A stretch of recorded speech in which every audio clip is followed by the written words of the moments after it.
Hello दोस्तों, कैसे हो? अगर आप अपने आप को कठिन से कठिन परिस्थिति में भी सकारात्मक रखते हैं तो इसमें जीत आपकी है। आज अपन इस वीडियो में डिस्कस करेंगे बहुत इंपॉर्टेंट टॉपिक, जिसमें से नीट में बाहर से क्वेश्चन आने के चांसेस रहते हैं। बोलते हैं ना, आउट ऑफ सिलेबस क्वेश्चन आया है, वो यहाँ से थोड़े से चांस बनते हैं कि यहाँ से क्वेश्चन आता है।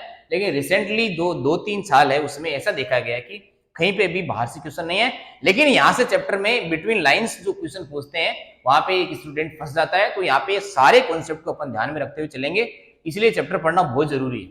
और ये कहीं ना कहीं सारे बच्चों का फेवरेट टॉपिक भी होता है। तो ह्यूमन रिप्रोडक्शन जो है उसमें अगर लोअर क्लास के बच्चों को पढ़ाए तो वो तो ऐसे चैप्टर का नाम सुन के बहुत खुश हो जाते हैं, पता नहीं क्यों खुश होते हैं। लेकिन ह्यूमन रिप्रोडक्शन जो टॉपिक है वो आपके सिलेबस में देने के पीछे बहुत सारे पर्पज है। कोई भी चैप्टर एनसीईआरटी में लिखा गया है इसका मतलब ये नहीं कि वो आपको मतलब टीचर क्लास में पढ़ा देगा और फिर एग्जाम में उससे क्वेश्चन पूछ लेंगे, नहीं।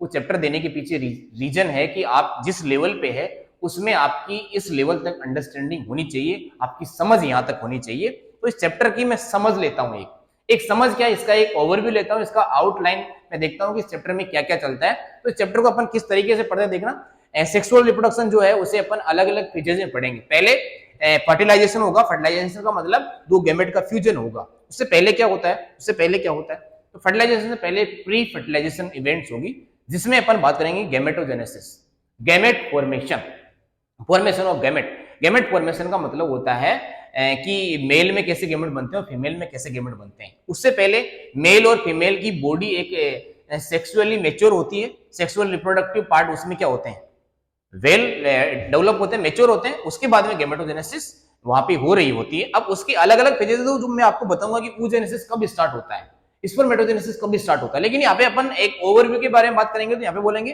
प्री फर्टिलाइजेशन इवेंट में गैमेटोजेनेसिस हो रही है। गैमेटोजेनेसिस का मतलब होता है गैमेट का जेनेसिस फॉर्मेशन होना, गैमेट फॉर्मेशन। मेल के केस में गैमेट बनता है प्राइमरी सेक्स ऑर्गन टेस्टिस में, फीमेल के केस में गैमेट बनता है प्राइमरी सेक्स ऑर्गन ओवरी में। ओवरी में जो गैमेटोजेनेसिस हो रही है उस प्रोसेस को अपन बोलते हैं ओवम फॉर्मेशन, एग फॉर्मेशन, ओवा फॉर्मेशन। उस प्रोसेस का नाम बोलते हैं oogenesis। मेल के केस में अगर बात करूं तो टेस्टिस में स्पर्म सेल का फॉर्मेशन हो रहा है। स्पर्म सेल एक गैमेट है, मेल गैमेट है, उसे अपन बोलेंगे स्पर्मेटोजेनेसिस। स्पर्मेटोजेनेसिस किसमें हो रहा है, मेल में। क्या गैमेटोजेनेसिस समझ में आया? गैमेटोजेनेसिस के बाद में क्या होगा, गैमेट बन गए, उसके बाद में वो एक जगह से दूसरी जगह ट्रांसफर होंगे। मतलब क्या बोल रहा हूं मैं, फर्टिलाइजेशन साइट तक पहुंचेंगे। तो एक तरीके से गैमेट का क्या होगा, ट्रांसफॉर्मेशन होगा, ट्रांसफर हो गए गैमेट। तो ट्रांसफर किससे होते हैं, प्राइमरी सेक्स ऑर्गन को छोड़ के रिप्रोडक्टिव पार्ट में जितने भी पार्ट होते हैं, जितने भी नाम अपन आगे जाके पढ़ेंगे, उन सभी को अपन काउंट करते हैं secondary sexual organ. Secondary sexual organ में उसे काउंट करते हैं और वो हेल्प करता है गैमेट को फ्यूज कराने में, गैमेट की फर्टिलाइजेशन कराने में हेल्प करता है। तो गैमेट का ट्रांसफर भी प्री फर्टिलाइजेशन इवेंट में ही आएगा, गैमेट फॉर्मेशन भी प्री फर्टिलाइजेशन इवेंट में ही आएगा। तो यहाँ पे देखो, transfer of gamete with help of secondary sex organ. अब यहाँ पे बोला गया कि फर्टिलाइजेशन क्या है। तो फर्टिलाइजेशन में आपको बताता हूँ कि फर्टिलाइजेशन होता क्या है। भाई फर्टिलाइजेशन का मतलब क्या है, मैं आपको यहाँ पे बताता हूँ। फर्टिलाइजेशन का मतलब ये है कि यार एक मेल में यहाँ पे अपन बनाते हैं कि मेल में ये बन गया स्पर्म सेल, स्पर्म सेल बन गया मेल में, फीमेल में बन गया बेटा ओवम सेल, ओवम सेल बन गया। गैमेट में आपको पता होगा कि 2n से n कंडीशन होती है गैमेटोजेनेसिस। अब ये हो गया sperm cell, this is sperm cell. इसके बाद में ये ओवा या फिर ओवम या फिर एग सेल, इन दोनों का फ्यूजन होगा। फ्यूजन को अपन क्या बोलते हैं, फर्टिलाइजेशन। फर्टिलाइजेशन इसमें होगा। फर्टिलाइजेशन का मतलब गैमेट का फ्यूजन, गैमेट का फ्यूजन होगा। तो यहाँ पे लिख देता हूँ, फ्यूजन भी लिख देता हूँ भाई, फ्यूजन हो रहा है गैमेट का। गैमेट का फ्यूजन होते ही क्या बन जाएगी, एक 2n सेल बन जाएगी। एक 2n सेल बन गई और एक सिंगल सेल बनती है। इस सिंगल सेल को अपन क्या बोलते हैं यार, इस सिंगल सेल को अपन बोलते हैं जाइगोट बोलते हैं। जाइगोट के अंदर क्या होगा, जैसे ही यहाँ पे जाइगोट फॉर्मेशन होगा तो इसमें सेल डिवीजन स्टार्ट हो जाएगा। सेल डिवीजन स्टार्ट होता है तो उसे अपन बोलते हैं कि सेम टाइप की सेल बनेगी। सेम टाइप की सेल बेटा एक डिवीजन से बनती है जिसे अपन माइटोसिस डिवीजन बोलते हैं। मियोसिस में गैमेट फॉर्मेशन होता है, इसमें मियोसिस से गैमेट फॉर्मेशन होता है।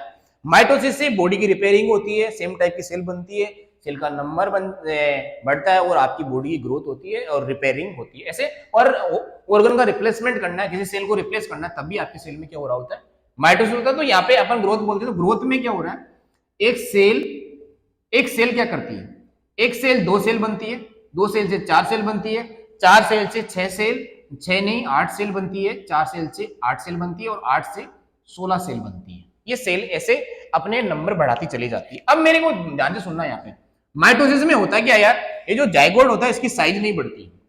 नॉर्मली अगर सेल डिवीजन हो रहा है तो सेल की साइज बढ़ती है और सेल का नंबर बढ़ता चला जाता है, तो एक तरीके से ग्रोथ देखी जाती है और माइटोसिस में ग्रोथ ही होती है। यहाँ पे देखो इसका, इस जाइगोट का और इस जाइगोट का साइज चेंज नहीं होता है। ये जाइगोट जितनी साइज का यहाँ पे होता है उतनी साइज का यहाँ पे भी होता है। लेकिन इसमें देखो यहाँ पे ये नंबर ऑफ न्यूक्लियस बहुत सारे आ गए, ये सारे के सारे नए सेल आ गए।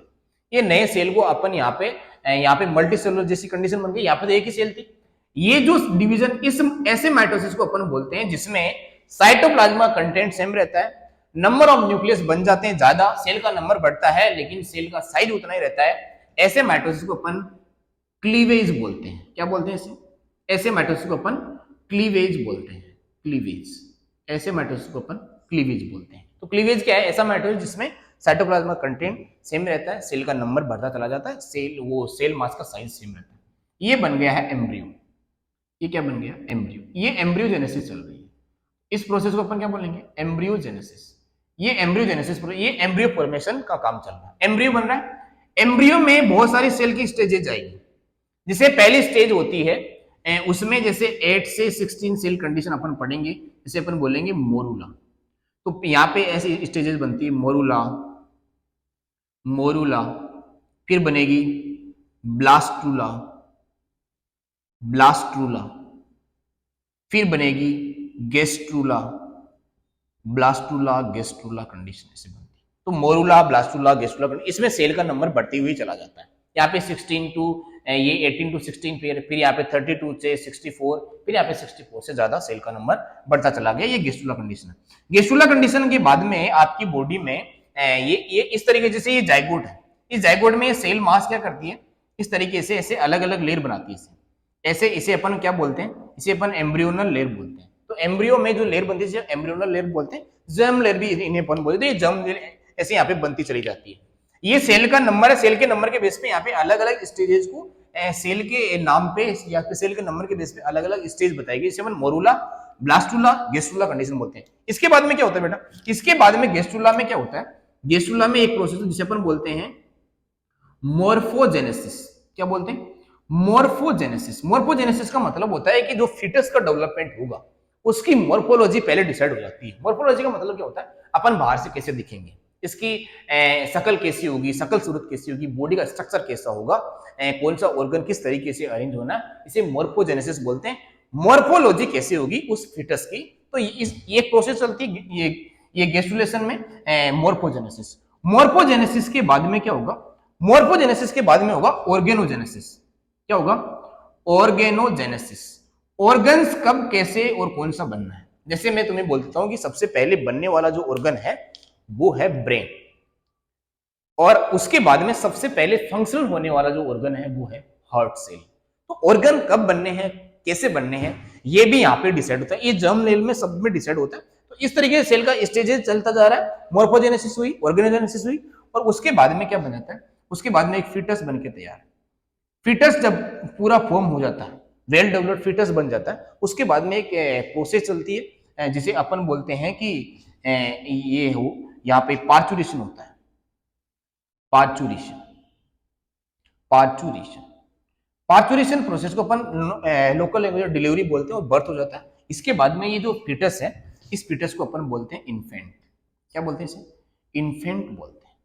तो ये जो पूरी प्रोसेस है, ये पूरा चैप्टर में यही पढ़ने वाले हैं अपन। अब यहाँ पे बहुत सारी चीजें पढ़ेंगे भाई। ये फर्टिलाइजेशन हुआ है, गेमेटोजेनेसिस होती है, ये यहाँ पे मेंस्ट्रुअल साइकिल कैसे बनता है, ओवम कैसे रिलीज होता है, फर्टिलाइजेशन साइट क्या होती है, फर्टिलाइजेशन होने के बाद में जाइगोट बनता है, फिर डिफरेंट ये जो साइज की जो सेल बन रही है, ये सेल कहाँ पे, ये कंडीशन कहाँ पे होती है, ये कंडीशन जब होती है तब सेल मास कहाँ पे रहता है, ये कंडीशन होती है तब कहाँ पे रहता है। अलग अलग स्टेजेस पढ़ते चले जाएंगे। मोर्फोजेनेसिस कब होता है, ऑर्गेनोजेनेसिस कब होता है, फीटस डेवलपमेंट में जो चेंजेस हो रहे हैं वो कैसे कैसे चेंजेस होते हैं, अलग अलग बात पढ़ेंगे। उसके बाद में पार्चुरेशन कैसे होता है, क्या मैकेनिज्म होती है पार्चुरेशन की, इन्फेंट को किस तरीके से मदर केयरिंग मिलनी चाहिए, ये सारी बातें इसमें दी गई है। तो ये है फर्टिलाइजेशन के बाद की।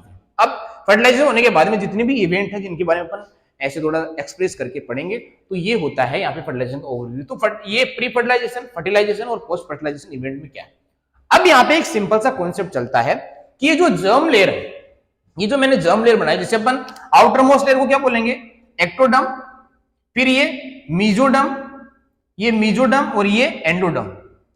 इस तरीके से 3 लेयर बन जाती है। इन तीनों को अपन जर्म लेयर बोलते हैं। जर्म लेयर के बेस पे अपन ऑर्गन को अलग अलग तरीके से पुकारेंगे। कैसे, ectodermal in origin, mesodermal in origin, endodermal in origin, बहुत सारे ओरिजिन। तो ये जो है यहाँ पे फीमेल और मेल के केस में क्या होता है, जर्म लेयर से जो मीजोडर्मल लेयर है उससे 2 तरीके की, फीमेल के एम्ब्रियो में और मेल के एम्ब्रियो में, दोनों में 2 डक्ट बनती है। जो डक्ट बनती है उन डक्ट का नाम है एम्ब्रियोजेनेसिस में, एम्ब्रियोनल कंडीशन में क्या होता है, ये जो जर्म लेयर है इनसे मीजोडर्म, जो जर्म लेयर है मीजोडर्म, उससे 2 ट्यूब बनती है। एक ट्यूब का नाम है मुलेरियन डक्ट और एक ट्यूब का नाम है वुल्फियन डक्ट। तो मुलेरियन डक्ट और वुल्फियन डक्ट मैंने यहाँ पे लिख रखा, ये मुलेरियन डक्ट है, ये वुल्फियन डक्ट है, ये मुलेरियन डक्ट है, ये वुल्फियन डक्ट है। मेल और फीमेल के केस में दोनों एम्ब्रियो में बनता है। अब ये है क्या और इससे होता क्या आगे जाके, तो यहाँ पे अपन बात करते हैं। फीमेल को अपन दूसरे एक वर्ड में बोलते हैं वुमन, वुमन, और मेल को अपन मेल ही रखेंगे। तो ये वुमन है और ये मेल है। इसमें ये मुलेरियन डक्ट है, इसमें वुल्फियन डक्ट है। देखो ये एम से चालू हो रहा है, ये डब्ल्यू से चालू हो रहा है। इसमें ये एम से चालू, ये डब्ल्यू से चालू। अब देखना, जिसमें पहला वर्ड जो आ रहा है वो डक्ट उसमें रिड्यूस होती चली जाती है। देखो यहां पे इसे अपन वुमन बोलते हैं, बोल दो भाई वुमन, ये वुमन, वुमन में पहला वर्ड डब्ल्यू आ रहा है, डब्ल्यू वाला पार्ट यहाँ पे रिड्यूस हो जाता है। डब्ल्यू वाला पार्ट क्या होगा, रिड्यूस। इसमें पहला वर्ड एम आ रहा है तो यहाँ पे मुलेरियन वाला पार्ट क्या हो जाता है, रिड्यूस हो जाता है। तो आपको दोनों डक्ट बनेगी। यहाँ पे जर्म लेयर से ये जो मीजोडर्म है इससे दोनों लेयर बनेगी। कौन सी यहाँ पे डक्ट बनेगी, मुलेरियन डक्ट बनेगी, वुल्फियन डक्ट बनेगी। डब्ल्यू से डब्ल्यू कैंसल, वुमन में वुल्फियन डक्ट रिड्यूस हो जाती है, मेल में मुलेरियन डक्ट रिड्यूस हो जाती है। और क्या बनाती है रिड्यूस होके, एक एक करके बात करते हैं। पहले फीमेल की बात कर लेते हैं। फीमेल में जो मुलेरियन डक्ट है वो यहाँ पे क्या हो रही है, मुलेरियन डक्ट यहाँ पे डेवलप हो जाती है। तो मुलेरियन डक्ट होती है डेवलप। तो यहाँ पे ऐसे एरो लगा के बता देता हूँ कि ये मुलेरियन डक्ट है जो डेवलप हो रही है। डेवलप होकर क्या बनाती है बेटा, ये बनाती है ओविडक्ट, ये बनाती है यूटेरस, ये बनाती है सर्विक्स, और ये बनाती है सम पार्ट ऑफ वेजाइना। तो ये मुलेरियन डक्ट जो है फीमेल के केस में ये डेवलप होकर ये पार्ट बनाती है। उसके बाद में जो डक्ट रिड्यूस होती है वो रिड्यूस क्यों होती है, पहली बात तो ये फीमेल के केस में टेस्टोस्टेरोन का फॉर्मेशन नहीं होता है, फीमेल एम्ब्रियो में टेस्टोस्टेरोन नहीं बनता है, इसलिए यहाँ पे बोला गया डेफिशिएंसी ऑफ टेस्टोस्टेरोन क्या होता है, ये रिड्यूस हो जाती है। कौन सी duct, Wolffian duct. Wolffian duct का जो पार्ट है वो ट्राइगोन, मतलब डीजनरेट होता हुआ, रिड्यूस होता हुआ पार्ट क्या बना देता है, ट्राइगोन ऑफ यूरिनरी ब्लैडर। मैं ऐसे यूरिनरी ब्लैडर बना के आपको बता देता हूँ कि ये है यूरिनरी ब्लैडर, ये यूरिनरी ब्लैडर है। इस यूरिनरी ब्लैडर में ऐसे एक ट्राइगोन बनेगा, ऐसे इसे अपन बोलते हैं ट्राइगोन ऑफ यूरिनरी ब्लैडर। तो इसका पार्ट कौन बनाएगा, ये वुल्फियन डक्ट बनाएगा। और some part of bladder wall, ये जो यूरिनरी ब्लैडर का ये जो पार्ट है इसके पार्ट में भी ये कहीं ना कहीं पार्टिसिपेशन लेता है। कौन, वुल्फियन duct in case of female. इतनी बात समझ में आई। इसके बाद में आगे चलते हैं तो मेल के केस की बात करते हैं। मेल में भी दोनों डक्ट बनती है, मीजोडर्मल इन ओरिजिन है। मुलेरियन डक्ट एम से एम रिड्यूस हो गया। रिड्यूस क्यों हो गया, इसके पीछे रीजन है। पहले अपन बात करते हैं कि ये जो वुल्फियन डक्ट है ये डेवलप होकर क्या बनाते हैं। तो ये डेवलप होती है, इसमें एक फैक्टर काम करता है भाई। XY क्रोमोसोम जो होता है वो मेल के केस में होता है, फीमेल के केस में XX क्रोमोसोम होता है। XY क्रोमोसोम पे एक जीन होती है जिसे अपन SRY जीन बोलते हैं, SRY जीन बोलते हैं। उस जीन की वजह से एक TDF फैक्टर रिलीज होता है। TDF रिलीज होता है जिसे अपन बोलते हैं टेस्टिस डिटरमाइनिंग फैक्टर। क्या बोला, टेस्टिस डिटरमाइनिंग फैक्टर। ये टेस्टिस डिटरमाइन करने वाला एक फैक्टर है जो SRY जीन से सीक्रेट होता है। अब यहाँ पे मेल डक्ट बनते हैं। मेल डक्ट का मैं नाम बोल के बताता हूँ आपको। मेल डक्ट कौन कौन सी, देखो मेल डक्ट है vas efferentia, epididymis, vas deferens, seminal vesicle, ejaculatory duct, male urethra, ये सारे मेल डक्ट हैं। ये सारे मेल डक्ट का यहाँ से फॉर्मेशन किया जाता है। कौन से डक्ट से, इस यहाँ पे वुल्फियन डक्ट से इसका ये डेवलप करा के ये सब बनाया जाता है। तो ट्राइगोन ऑफ यूरिनरी ब्लैडर भी इससे बनता है और यहाँ पे ब्लैडर वॉल भी इसी से बनता है। टेस्टिस वाला जो पार्ट है उस टेस्टिस वाले पार्ट में ये जो पार्ट रिड्यूस होता है, कौन सा पार्ट, ये मुलेरियन डक्ट वाला जो पार्ट रिड्यूस होता है वो क्यों होता है, यहाँ पे टेस्टिस में एक सेल होती है जिसे अपन सर्टोली सेल बोलते हैं। ये डेवलपिंग स्पर्म सेल को नरिशमेंट दे रही है, इसलिए इसका नाम, दूसरा नाम भी नर्व सेल। सर्टोली सेल का दूसरा नाम नर्व सेल है जो न्यूट्रिशन दे रही होती है। ये सर्टोली सेल बहुत सारे काम करती है। अपन जब सर्टोली सेल पढ़ेंगे तो मैं आपको बताऊंगा अभी। सर्टोली सेल एक यहाँ पे फैक्टर रिलीज करती है जिसका नाम है Mullerian inhibitory substances. Mullerian inhibitory substance यहाँ पे रिलीज करती है सर्टोली सेल, जिसकी वजह से देखो क्या है, नाम ही क्या है, मुलेरियन इनहिबिटरी सब्सटेंस। तो ये मुलेरियन डक्ट को रिड्यूस कर देती है, और मुलेरियन डक्ट जब रिड्यूस होती है तो वो सेमिनल वेसिकल फॉर्मेशन करके चली जाती है, उसके बाद में रिड्यूस हो जाती है। ऐसी बातें यहाँ पे मेल और फीमेल केस में की गई। अब मैं आपको बताता हूँ सेकेंडरी सेक्सुअल पार्ट कौन कौन से। तो सेकेंडरी सेक्सुअल पार्ट में आप अगर फीमेल के केस में बात करूँ तो मैं आपको बोल के बताता हूँ। सेकेंडरी देखो, ओवरी के अलावा जितने भी पार्ट फीमेल रिप्रोडक्टिव सिस्टम में है वो सारे के सारे क्या सेकेंडरी रिप्रोडक्टिव सिस्टम में आ जाएंगे, सेकेंडरी सेक्सुअल ऑर्गन हो जाएंगे। तो मैं आपको बोल के बताता हूँ, देखो ओवरी के जस्ट बाहर इन्फंडिबुलम, ओविडक्ट, पूरा ओविडक्ट, इसमें एम्पुला वाला पार्ट पे आएगा, इस्तमस वाला पार्ट पे, जिसे अपन ओविडक्ट बोल देंगे। फिर यूटेरस, यूटेरस में बहुत सारी बोल आएगी, उसके बारे में पढ़ेंगे। सर्विक्स, वेजाइना, ये सारे पार्ट क्या है, ये सारे के सारे पार्ट है सेकेंडरी सेक्स ऑर्गन। इतनी बात समझ में आई। मेल के केस में मैं अगर बात करूं तो मेल के केस में टेस्टिस के अलावा जितने भी पार्ट है, टेस्टिस में भी बहुत सारे डक्टुल पार्ट है, मतलब डक्ट वाले पार्ट है। इसके अलावा जितने भी मेल के केस में पार्ट प्रेजेंट जो एक दोनों गैमेट को फ्यूज होने में हेल्प करते हैं, उन सभी को अपन सेकेंडरी सेक्स ऑर्गन में काउंट कर लेंगे। जैसे सारी की सारी मेल डक्ट, मेल डक्ट में अपन यहाँ पे मेनली बात कर लेते हैं एपिडिडाइमिस की बात कर लेते हैं, वॉस डेफरेंस की बात कर लेते हैं, सेमिनल वेसिकल की बात कर लेते हैं, प्रोस्टेटिक यूरेथ्रा की बात कर लेते हैं, मेम्ब्रेनस यूरेथ्रा की बात कर लेते हैं, और पेनाइड यूरेथ्रा की बात कर लेते हैं। और इसके साथ में कुछ एसेसरी ग्लैंड्स जो होती है उन सब की बात करके अपन सेकेंडरी सेक्स ऑर्गन बोल देते हैं in case of male. Female में भी ऐसा ही कुछ पार्ट मैंने बोल के बता दिया। तो फीमेल में और मेल के केस में आपको समझ में आएगा। तो प्राइमरी सेक्स ऑर्गन क्या है, प्राइमरी सेक्स ऑर्गन अपन वेजाइना और पेनिस समझ लेते हैं, ऐसा नहीं होता है। प्राइमरी सेक्स ऑर्गन वो होता है जिसमें गैमेट फॉर्मेशन होता है। गैमेट फॉर्मेशन मेल के केस में होता है टेस्टिस में, फीमेल के केस में होता है ओवरी में। इतनी बात याद रखनी है, चैप्टर में इसी तरीके से चलने वाला चैप्टर। तो मैं आपको आने वाले लेक्चर में क्या बताऊंगा, मेल रिप्रोडक्टिव सिस्टम के सारे पार्ट, जिसमें अपन सबकी बात करेंगे। टेस्टिस में टेस्टिस का ट्रांसफर सेक्शन बनाएंगे, किस तरीके से क्या अरेंजमेंट होता है, कौन सी डक्ट कहाँ पे होती है, सारी बातें बताएंगे। उसके बाद में स्पर्मेटोजेनेसिस कैसे होता है वो सारी बताएंगे। स्पर्म सेल का स्ट्रक्चर बनाएंगे और उसमें देखेंगे कि उसमें क्या क्या पार्ट होते हैं। फिर ये मेल रिप्रोडक्टिव सिस्टम खत्म हो जाएगा। उसके बाद में फीमेल रिप्रोडक्टिव सिस्टम में अपन पूरा फीमेल रिप्रोडक्टिव सिस्टम बनाएंगे। उसमें डिफरेंट टाइप की जो भी डक्ट पार्ट है, ओवरी कहाँ पे है, क्या होता है, लिगामेंट कहाँ पे है, कैसे लगा होता है, किस तरीके से फर्टिलाइजेशन होता है, फर्टिलाइजेशन साइट क्या होती है, वो सारी बातें अपन फीमेल रिप्रोडक्टिव सिस्टम पढ़ेंगे। इसके अलावा वहाँ पे अपन मेमरी ग्लैंड पढ़ेंगे, और वहाँ पे अपन पढ़ेंगे मेंस्ट्रुअल साइकिल, मेंस्ट्रुअल साइकिल पढ़ेंगे। और उसके बाद में अपन पढ़ेंगे कि एक फर्टिलाइजेशन के बाद में एक एम्ब्रियोजेनेसिस, एम्ब्रियो डेवलप कैसे करता है, कौन से मंथ में कौन सा पार्ट डेवलप कर जाता है, ये बातें पढ़ेंगे।